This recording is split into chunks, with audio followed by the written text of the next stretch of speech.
Tayo sa ating pagluluto ng ginataang munggos na may gulay. Ito na, bibiakin na natin.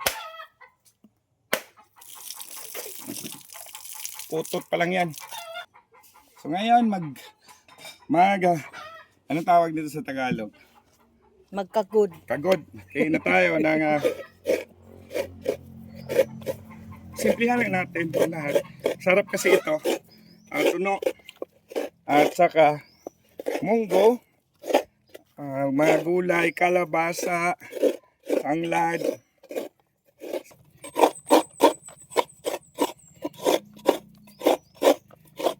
Pagkatapos nito, ibigain natin ito. Bawat piga ay may halong pagmamahal.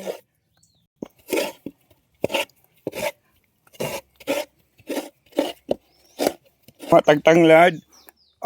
Ito na. Nakabaat na talaga ang tanglad. Iba talagang tanglad dito sa farm. So, harvest tayo.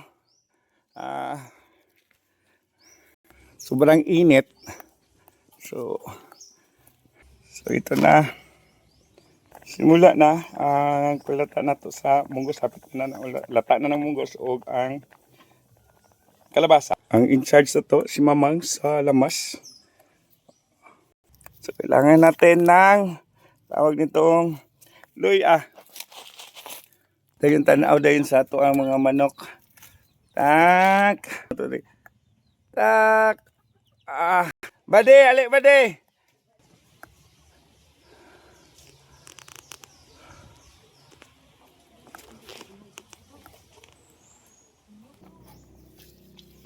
Alam niyo ba kung bakit daw masarap yung luto ng mga magulang natin na may halong gata?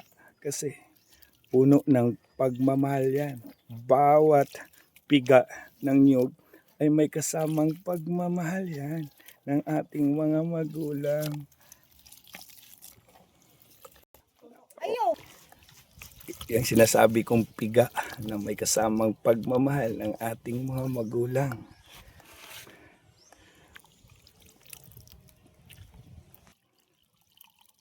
Gata na may pagmamahal. Halong pagmamahal, bawat piga.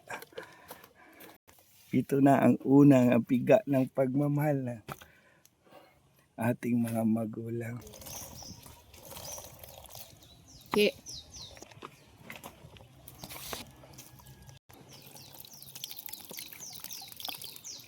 Wow!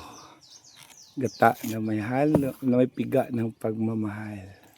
So ito, ililipat na natin doon. Yan ang munggo. So, Mix. mix na yan. Post.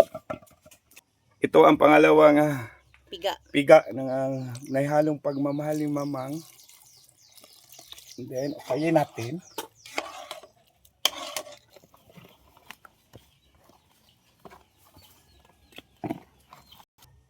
Lamasins na tayo para mahumutin at masarapin. Wow! Yan ang ubod na bulad. Pakasarap niya at napakabango. Kung nandito na sana kayo, ay maamoy nyo kung gaano kabango ang ubod bulad. So gawa ito ni Papa. Bili namin doon ng naligo. Ang ating ubod na bulad na gawa ni Papa. So ang first tuno na ngayon ang ating next na.